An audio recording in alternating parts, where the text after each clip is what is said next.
സാറേ നമസ്കാരം. നമ്മുടെ ഈ മനോരമ ന്യൂസും VMR കൂടെ ചേർന്നിട്ടുള്ള എക്സിറ്റ് പോൾ ഫലങ്ങൾ വന്നിട്ടുണ്ട്. അതിനകത്ത് കൗതുകകരമായൊരു കാര്യം, ബാക്കി എല്ലാ എക്സിറ്റ് പോളിലും കേരളത്തിൽ NDA അക്കൗണ്ട് തുറക്കുമെന്ന് പറയുമ്പോൾ, പക്ഷേ മനോരമ ന്യൂസിൻ്റെയും VMRൻ്റെയും എക്സിറ്റ് പോളിൽ ഇവിടെ തുറക്കില്ല എന്നാണ് പറയുന്നത്. തുറക്കാൻ സമ്മതിക്കത്തില്ല. അതെന്തുകൊണ്ടാണ് അങ്ങനെ? ആ ഒരു സർവേ മനോരമയ്ക്ക് അങ്ങനെ പറയാൻ കഴിയും. മനോരമ അങ്ങനെ തന്നെ പറയണം. കാരണം ഈ 13 സർവേകൾ, എക്സിറ്റ് പോൾ സർവേകൾ രാജ്യത്ത് വന്നു കഴിഞ്ഞു. ഈ 13 സർവേയിൽ അവർ ശാസ്ത്രീയമായി അപഗ്രഹിച്ച് ചെയ്യുന്ന സർവേകളാണ്. എത്രയോ ആളുകൾ എംപ്ലോയ് ചെയ്തിട്ട് ചെയ്യുന്നതാണ്. അപ്പോൾ എല്ലാ സർവേകളിലും 1 to 3 സീറ്റ്സ് NDAക്ക് കേരളത്തിൽ അവർ പറയുന്നുണ്ട്, പ്രെഡിക്റ്റ് ചെയ്യുന്നുണ്ട്. അപ്പോൾ നമ്മുടെ അതിഥി വ്യത്യസ്തമായി നിന്നാൽ എന്ത് ചിലപ്പോൾ ഒരു പക്ഷേ മനോരമ ചിന്തിച്ചിട്ടുണ്ടാവാം. ഒന്നത്. 2019 ഒരു മനോരമ പ്രധാനമുണ്ട്, സാറിന് ഓർമ്മയുണ്ടാവും. രാഹുൽ ഗാന്ധി ഇന്ത്യയുടെ പ്രധാനമന്ത്രിയാവും, കുഞ്ഞാലിക്കുട്ടി ആഭ്യന്തരമന്ത്രിയാവും എന്നൊക്കെ പറഞ്ഞ ഒരു എക്സിറ്റ് പോൾ 2019 നടത്തിയിരുന്നു. അതുകൊണ്ട് തന്നെ മലയാളികൾ മനോരമയുടെ ഈ എക്സിറ്റ് പോൾ ഫലങ്ങളെ എനിക്ക് തോന്നുന്നു അർഹിക്കുന്ന അറിഞ്ഞോട് തള്ളിക്കളയും എന്നാണ് ഞാൻ വിശ്വസിക്കുന്നത്. പക്ഷേ ഈ VMR പല മറ്റ് സ്ഥാപനങ്ങളുമായി ചേർന്ന് നടത്തിയിട്ടുള്ള സർവേ ഒന്നും അങ്ങനെ തെറ്റിയിട്ടില്ല. മനോരമ മാറ്റി നിർത്തിയാൽ VMR മറ്റ് സ്ഥാപനങ്ങളുമായിട്ട് ചേർന്ന് വിശ്വാസ്യതയുള്ള സ്ഥാപനമാണ് VMR. അല്ല, ഒരു ഏജൻസിക്ക് മറ്റൊരാൾക്ക് വേണ്ടി ജോലി ചെയ്യുമ്പോൾ ചില കോംപ്രമൈസുകൾ ചെയ്യേണ്ടി വരും. ഇപ്പോൾ മനോരമയുടെ നമുക്കറിയില്ല, മനോരമയുടെ പ്രഖ്യാപിതമായൊരു നയമുണ്ട്, അവരുടെ ഒരു പൊളിറ്റിക്കൽ ലീനിങ് ഉണ്ട്. അതിൽ നിന്ന് അവർക്ക് ഒരിക്കലും പിന്നാക്കം പോകാൻ പറ്റും. അതിന് എത്രയൊക്കെ രാജ്യം പുരോഗമിച്ചാലും 500 സീറ്റിൽ NDA ജയിച്ചാൽ പോലും അപ്പോഴും മനോരമ പറയും ഇവിടെ ഇന്ന സാധ്യത ഉണ്ടെന്ന് അവർ പറഞ്ഞുകൊണ്ടേയിരിക്കും. അതാണ് മനോരമയെ വ്യത്യസ്തമാക്കുന്നത്, മറ്റു സ്ഥലങ്ങളിൽ വ്യത്യസ്തമാക്കുന്നത്. അവരുടെ സർവേ പ്രകാരം, മനോരമ ന്യൂസിൻ്റെയും VMRൻ്റെ സർവേ പ്രകാരം UDFന് 16 മുതൽ 18 സീറ്റ് വരെയാണ് എല്ലാ സർവേയിലും വന്നു കഴിഞ്ഞിട്ടുള്ള സാധനം. LDFന് 2 മുതൽ 4 വരെ, വടകരയും പാലക്കാടുമാണ് ഉറപ്പായും പറയുന്ന 2 സീറ്റുകൾ. പിന്നെ കണ്ണൂർ, ആലത്തൂർ ഇഞ്ചോടിഞ്ചാണ്. ഏകദേശം നല്ല ടൈറ്റ് മത്സരം നടക്കുന്ന BJP അക്കൗണ്ട് തുറക്കില്ല. തിരുവനന്തപുരത്തും പത്തനംതിട്ടയിലും BJP 2ാം സ്ഥാനത്ത്. ഇതിനകത്ത് മറ്റൊരു കൗതുകകരമായ അല്ലെങ്കിൽ അത്ഭുതപ്പെടുത്തുന്ന തൃശ്ശൂർ 3ാം സ്ഥാനത്ത് പോകുമെന്നാണ് പറഞ്ഞിരിക്കുന്നത്. അപ്പോൾ അത്ഭുതപ്പെടുത്തുന്ന ഒരു കാര്യം, പത്തനംതിട്ടയിൽ 2ാം സ്ഥാനത്ത് വരും, അനിൽ ആന്റണി 2ാം സ്ഥാനത്ത് വരും എന്നുള്ളതാണ്. അപ്പോൾ മനോരമ എവിടെയൊക്കെ 2ാം സ്ഥാനം വരുമ്പോൾ അവിടെയെല്ലാം NDA ജയിക്കുമെന്നാണ് എനിക്ക് തോന്നുന്നത്. കാരണം ഒരു മിനിമം ഒരു കണക്ക് വെച്ചിട്ട് നമ്മൾ പരിശോധിച്ച് കഴിഞ്ഞാൽ 2 മാസമായിട്ട് നമ്മുടെ നാട്ടിൽ ഈ പ്രചരണം നടക്കുന്നുണ്ട്. NDA ഇപ്രാവശ്യം കേരളം ഒരു പ്രത്യേക സ്പോട്ടായിട്ട് പരിഗണിച്ചിട്ടാണ് മത്സരം തുടങ്ങിയത് തന്നെ.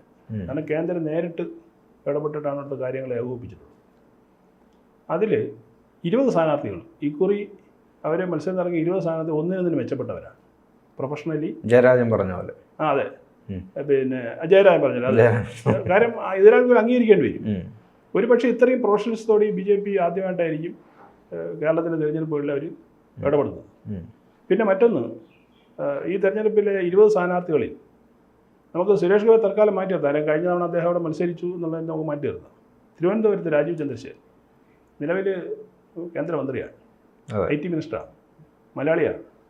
പുള്ളി ഇവിടെ വന്നു കഴിഞ്ഞാൽ ഒരു പ്രചരണത്തിന് ടാഗ് ലൈനുണ്ട്, ഇനി കാര്യം നടക്കും എന്ന് പറയേണ്ടത് തുടങ്ങിയത്. അദ്ദേഹം ശശി തരൂരിനെ എവിടെയും കുറ്റം പറഞ്ഞ് ഞാൻ കേട്ടിട്ടില്ല. അയാൾ അത് ചെയ്തില്ല, ഇത് ചെയ്തില്ല, നാട് നശിപ്പിച്ചു, കുട്ടിച്ചോറാക്കിയൊന്നും പുള്ളി പറഞ്ഞില്ല. പുള്ളി പറഞ്ഞത് എനിക്കെന്ത് ചെയ്യാൻ പറ്റും, നാളെ നമുക്ക് എന്തൊക്കെ ചെയ്യാം എന്ന വിധത്തിലാണ് പുള്ളി ക്യാമ്പയിൻ ചെയ്തത്. പക്ഷേ ഞങ്ങൾക്ക് കിട്ടിയുള്ള ഇൻപുട്ട് അനുസരിച്ചിട്ട് തിരുവനന്തപുരത്ത് കംഫർട്ടബിൾ മാർജിനിൽ രാജീവ് ചന്ദ്രശേഖരൻ ജയിക്കും എന്നാണ് പൊതുവെ നമുക്ക് കിട്ടുന്ന ഒരു ചില ഇൻപുട്സുകൾ പല ഭാഗത്ത്. അതിന് കാരണങ്ങളുണ്ട്. ഒന്നെന്ന് പറയുന്നത് തിരുവനന്തപുരത്തെ എലീറ്റ് ക്ലാസ് ഉണ്ട്. എല്ലാ കാലത്തും ശശി തരൂരിനെ പിന്തുണയ്ക്കുന്ന എലീറ്റ് ക്ലാസ് അവരിപ്പോൾ ഷിഫ്റ്റ് ചെയ്തിട്ടുണ്ട്. വലിയ തോതിൽ നല്ലൊരു ശതമാനം രാജ്യം ഷിഫ്റ്റ് ചെയ്തിട്ടുണ്ടെന്നുള്ളതാണ്. പിന്നൊന്ന്, തീരദേശ മേഖലയിൽ തരൂര് അവഗണിച്ചിട്ടിരുന്നൊരു പ്രദേശമായിരുന്നു. ഇദ്ദേഹം വന്നപ്പോൾ തന്നെ പൊഴിയൂർ തുടങ്ങിയ വിഴിഞ്ഞം വരെയുള്ള സ്ഥലങ്ങളിൽ അവരുടെ ഈ പുലിമുട്ടുമായിട്ട് ബന്ധപ്പെട്ട ചില ഇഷ്യൂസിൽ ഇടപെടുകയും അതിന് വളരെ പെട്ടെന്ന് തന്നെ പരിഹാരം ഉണ്ടാകുകയും ചെയ്തു. അപ്പോൾ അവരിൽ നിന്നൊരു പിന്തുണ എല്ലാവരും വോട്ട് ചെയ്തിരിക്കില്ല, പക്ഷേ സൈസബിൾ മെജോറിറ്റീസായിട്ട് അതിന് മാറി. കടന്നുകയറ്റം നടത്താൻ പറ്റിയെന്നുള്ളതാണ് തീർച്ചയായിട്ടും. മറ്റൊന്ന് CSI സഭ തിരുവനന്തപുരത്ത് പിന്നൊരു ഒരു കൺസോളിഡേറ്റ് വോട്ടിംഗ് ഉള്ളവരാണ് CSI സഭ. ആ CSI വോട്ട് ശേഖരിക്കാനായിട്ട് ഇദ്ദേഹം CSIയിലെ ഫാദർമാരെ എല്ലാവരും വിളിച്ചുകൊണ്ടിരിക്കുന്ന സമ്മേളനം നടത്തുകയും അവരുടെ ആവശ്യങ്ങളൊക്കെ പരിഗണിച്ചിട്ട് വേണ്ടത് ചെയ്തു കൊടുക്കാം എന്നൊരു വാഗ്ദാനം അവർ കൊടുക്കുകയും ഏതൊക്കെ കേസുകൾ പേപ്പറുകൾ മുന്നോട്ട് പോയി എന്നാണ് ഞാൻ മനസ്സിലാക്കുന്നത്. അപ്പോൾ അവരിൽ നിന്നും നല്ലൊരു പിന്തുണ പിന്നെ രാജ്യത്തിന് കിട്ടും. പിന്നെ ഇതിനപ്പുറം മോദി ഫാക്ടർ എന്ന് പറയുന്ന വലിയൊരു വിഷയമുണ്ട്. ഇന്ത്യയിലെമ്പാടും ഒരു ഒരു നിശബ്ദ തരംഗമായി അടിക്കുന്ന ഒരു സാധനമുണ്ട്. അതാണ് ഈ എക്സിറ്റ് പോളുകളിലൊക്കെ വരുന്നത്. കേരളത്തിൽ ഇമ്പാക്റ്റ് ഉണ്ടാക്കിയിട്ടുണ്ട്. പ്രത്യേകിച്ച് ഇവിടുത്തെ സ്ത്രീകളിൽ എല്ലാ വിഭാഗങ്ങളിലും കട്ടിങ് അക്രോസ് ജാതി മതം എല്ലാ സ്ത്രീകളിലും മോദി ഒരു വികാരമായിട്ട് മാറിയിട്ടുണ്ട്. പിന്നെ 2 തെരഞ്ഞെടുപ്പിന് മുമ്പ് ശശി തരൂരിനുണ്ടായിരുന്ന ഒരു സ്വാധീനം ഉണ്ടായിരുന്നു പെണ്ണുങ്ങളുടെ ഇടയിൽ. അത് പോയി, അത് നഷ്ടപ്പെട്ടു. ശശി തരൂർ ജയിച്ചുകൊണ്ടിരുന്ന എല്ലാം സ്ത്രീകളുടെ വോട്ട് ഉണ്ടായിരുന്നുള്ളതാണ്, രാഷ്ട്രീയ വോട്ടിനപ്പുറം. കാര്യം പുള്ളിയുടെ ഒരു ഫിഗറും അദ്ദേഹത്തിൻ്റെ സൗന്ദര്യവും അങ്ങനെയൊക്കെയുള്ള ഒരുപാട് ഘടകങ്ങൾ പിന്നെ ഈ ചെറുപ്പക്കാരികളായിട്ടുള്ള സ്ത്രീകളായിട്ടുള്ള വോട്ടേഴ്സിനെ സ്വാധീനിച്ചിട്ടുണ്ട്. ഇല്ല എന്ന് പറയുന്നില്ല, അവർ രാഷ്ട്രീയം നോക്കിയല്ല വോട്ട് ചെയ്ത്. പക്ഷെ അത് ഇപ്രാവശ്യം അദ്ദേഹത്തിന് നഷ്ടപ്പെട്ടു എന്നുള്ളതാണ് പിന്നെ ഈ വാസ്തവം. അപ്പോൾ അങ്ങനെയാണെന്നുണ്ടെങ്കിൽ രാജീവ് ചന്ദ്രശേഖരന് തന്നെയാണ് എഡ്ജ് തിരുവനന്തപുരത്ത്. പിന്നെ മനോരമയ്ക്ക് ഈ മനോരമ പറയുന്നത് 2% വ്യത്യാസമാണ് തിരുവനന്തപുരത്ത് പറയുന്നത്. അല്ല, 2% വോട്ടെന്ന് പറയുന്നത് അത് ശശി തരൂർ ജയിക്കാൻ സാധ്യതയുള്ള 2%. തരൂർ 37.86%. അതുപോലെ തന്നെ ഇദ്ദേഹം രാജീവ് 35.25%. ഇപ്പൊ 2.6 വിജയത്തിലേക്ക് ട്രാൻസ്ഫോം ചെയ്യില്ല. ഇല്ല, തർക്കമൊന്നും വേണ്ട. അപ്പോൾ എന്ന് പറഞ്ഞാൽ ഇദ്ദേഹം തോൽക്കാൻ സാധ്യത ഉണ്ടെന്നാണ് ഈ പറഞ്ഞത്. തീർച്ചയായിട്ടും. അല്ല, അതാണ് ഞാൻ സാറിന് തുടക്കത്തിൽ പറഞ്ഞത്. കാരണം മനോരമയ്ക്ക് ഇങ്ങനെ ഒരു സാധനം കൊണ്ടുവരണം. അപ്പോൾ ഒരു എഡ്ജ് 2% അപ്പുറത്ത് കൊടുത്ത് ഇട്ടേക്കാം. അപ്പോൾ ഈ 2% നാളെ അവർക്ക് ന്യായീകരിക്കാൻ പറ്റും. ഞങ്ങൾ 2% എഡ്ജ് പറഞ്ഞത്, അത് അദ്ദേഹം അപ്പുറത്ത് കവർ ചെയ്തുകൊണ്ടാണ് രാജീവ് ജയിച്ചത് എന്ന് പറയാൻ വേണ്ടിയിട്ടാണ് 2% ഇട്ടിരിക്കുന്നത്. എന്തിനാ 5-8% കൊടുക്കാത്തത്? അപ്പോൾ റിയാലിറ്റി അവർക്കറിയാം. തിരുവനന്തപുരത്താണ് റിയാലിറ്റി.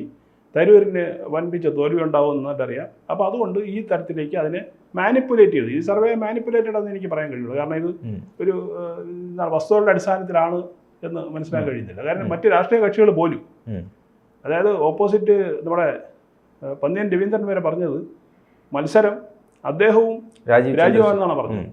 അപ്പോൾ ശശിധരൻ അന്നും ചിത്രത്തിലില്ല. അപ്പോൾ ഇവരെല്ലാം ഫീൽഡിൽ നിന്ന് വോട്ട് പിടിക്കുന്ന ആളുകളല്ലേ, അവർക്ക് കിട്ടുമല്ലോ ഒരു ഇൻപുട്ട് എന്താണ് ഫീൽഡിൽ നടക്കുന്നതെന്ന്. ഇതിനെല്ലാം എന്താ പറയുക, ഒരു ചവിട്ടി തേക്കുന്ന ഒരു സമീപനമാണ് ഇപ്പോൾ വന്നിരിക്കുന്നത്, ഈ സർവേ വന്നിരിക്കുന്നത്. ഈ പത്തനംതിട്ടയിൽ എങ്ങനെയാണ്? പത്തനംതിട്ട പറഞ്ഞിരിക്കുന്നത് അനിൽ ആന്റണി, അതായത് തോമസ് ഐസക് 3ാം സ്ഥാനത്തേക്ക് പോകും. അത് ഉറപ്പാണ്. ഐസക് 3ാം സ്ഥാനത്തേക്ക് പോകുന്ന തർക്കമൊന്നും വേണ്ട. കാരണം ആൻറ്റി ഇൻകംബൻസി വളരെ ശക്തമാണ് കേരളത്തിൽ ഇടതുപക്ഷത്തിനെതിരെ. പ്രത്യേകിച്ചും ഇടതുപക്ഷം എന്നല്ല, പിണറായി വിരുദ്ധ വികാരമാണ് ഇപ്പോൾ ശരിക്കും പറഞ്ഞാൽ കേരളത്തിൽ ഇലക്ഷനിൽ റിഫ്ലക്റ്റ് ചെയ്തൊരു സാധനം. ഒരു വ്യക്തിയെ കേന്ദ്രീകരിച്ചാണ്. അത് എല്ലാ ജനവിഭാഗങ്ങളിലും ആ ഒരു വികാരമുണ്ട്. വയോജനങ്ങൾ മുതൽ വിദ്യാർത്ഥികൾ വരെയുള്ള വിഭാഗങ്ങളിൽ ആ സംഭവം വളരെ സ്ട്രോങ് ആയിരുന്നു. അതുകൊണ്ടാണ് അദ്ദേഹം ഒരു തെരഞ്ഞെടുപ്പ് യോഗങ്ങളിലും സർക്കാരിൻ്റെ നേട്ടങ്ങൾ പറയാൻ അദ്ദേഹം ഇല്ലാതെ പോയത്. എവിടെ നേട്ടമല്ല, എന്നിട്ട് എന്ത് ചെയ്താൽ പലസ്തീന് വേണ്ടിയിട്ട് ഐക്യദാർഢ്യ റാലി നടത്തുകയാണ് ചെയ്തത്. അപ്പോൾ ഒരു പ്രത്യേക സമുദായത്തിൻ്റെ വോട്ട് നമുക്ക് സമാഹരിക്കാൻ കഴിയും. അപ്പോൾ മറ്റങ്ങ് മറക്കാമല്ലോ, ഇതിൽ ചർച്ച ചെയ്തിലേക്ക് സാധനം കൊണ്ടുവരാം. ഈ രൂപത്തിലാണെന്ന് പോയത്. പക്ഷേ പത്തനംതിട്ടയെ സംബന്ധിച്ചിട്ട് പത്തനംതിട്ടയിൽ BJPയുടെ കോർ വോട്ടേഴ്സ് അവിടെ ഉണ്ട്. 2019 2.5 ലക്ഷം 2,80,000 അടുപ്പിച്ചെന്തോ വോട്ട് അന്ന് കെ സുരേന്ദ്രൻ സമാഹരിച്ചിരുന്നു. ആ വോട്ട് സ്ട്രോങ് ആണ്, അതിൽ നിന്ന് കുറവൊന്നും വരില്ല. ഇനി അതിൽ നിന്ന് മേലെ പിടിക്കലെന്നുള്ളതാണ് അനിലിൻ്റെ ഒരു ദൗത്യം. അതിന് PC ജോർജിൻ്റെ പിന്തുണ ഉണ്ട്. PC ജോർജിനെ നമ്മൾ ഈ പറയുന്ന പോലെ അങ്ങ് എഴുതള്ളാൻ കഴിയുന്നൊരു കക്ഷിയായിരുന്നില്ല. പുള്ളി വിചാരിച്ചു കഴിഞ്ഞാൽ കുറേ വോട്ടുകൾ സമാഹരിക്കാൻ പറ്റും. പിന്നെ SNDPയുടെ പിന്തുണ മുമ്പൊന്നും ഇല്ലാത്ത വിധം കേരളത്തിൽ SNDP ഓപ്പണായിട്ട് NDA അനുകൂലമായി നിലപാടെടുത്ത ഒരു സംവിധാനമാണ്. അപ്പോൾ ആ വോട്ടുകൾ സ്വാഭാവികമായിട്ടും അനിലിന് അനുകൂലമായിട്ട് വരും. പിന്നെ മറ്റൊന്ന്, ഈ സഭകളിപ്പോൾ നേടുന്നൊരു പ്രതിസന്ധിയുണ്ട്. അതായത് FRCI ലൈസൻസ് അവരുടെ പല സ്ഥാപനങ്ങൾ നടത്തിക്കൊണ്ട് പോകുന്നതിൽ കേന്ദ്ര സർക്കാർ ഒരുപാടെണ്ണത്തിൽ റെസ്ട്രിക്ഷൻ വരുത്തി. അപ്പോൾ ഇവരുടെ പല ഈ ചാരിറ്റബിൾ ഒരു പ്രതിസന്ധിയിലായി.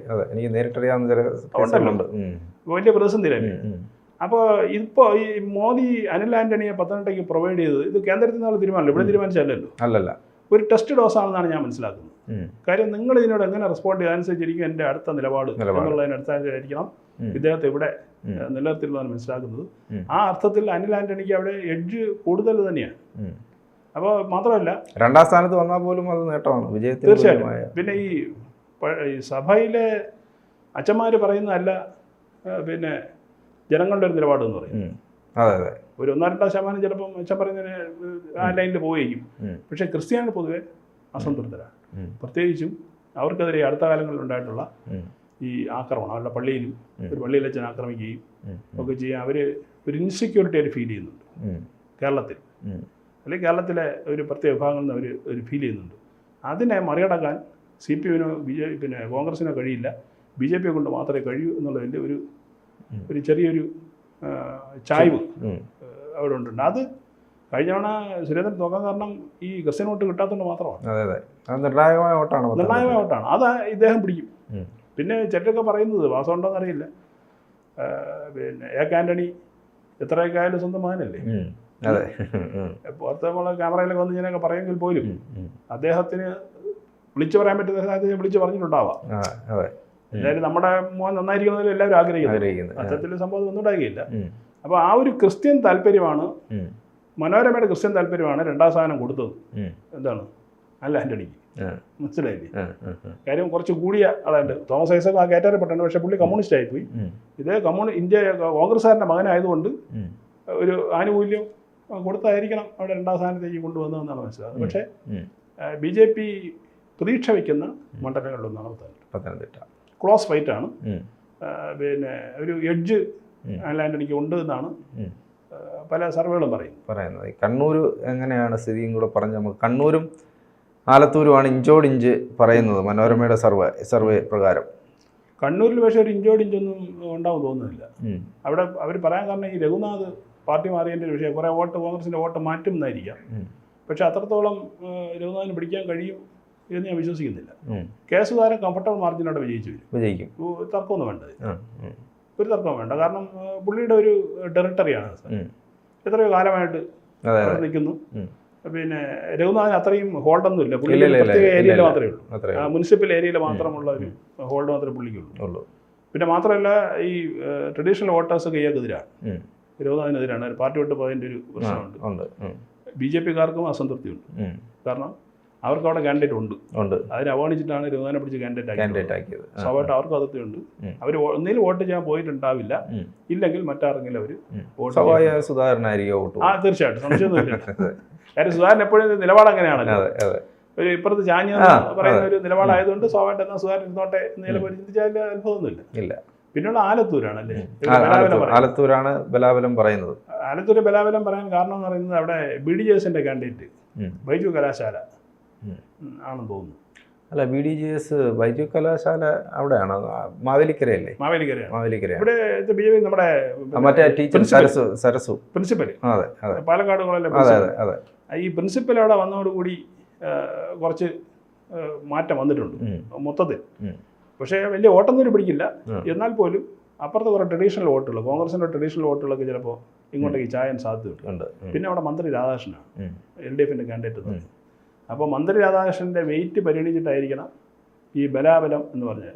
LDF ആകെ പ്രതീക്ഷിക്കുന്ന ജയിക്കുന്ന സീറ്റ് അതാണ്, ആലത്തൂരാണ്. അവരുടെ ഇന്റേണൽ രീതിയിൽ അവർ പറയുന്നത് അവർക്ക് ഉറപ്പുള്ള ഒരു സീറ്റ് ഇവിടെ ആണെന്നുള്ളതാണ്.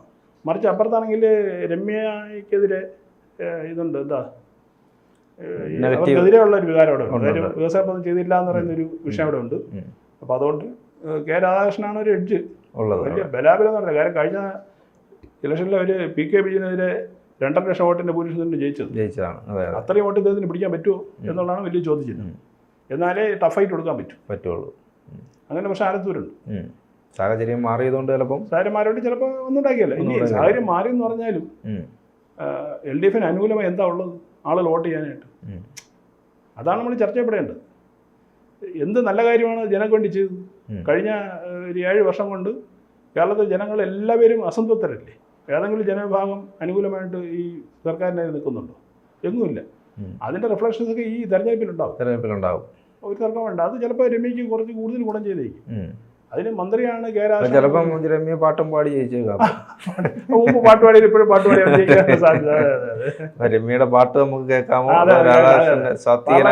പാർലമെന്റിൽ പാട്ടുകാരില്ല എന്നുള്ള വിഷമം മാറി.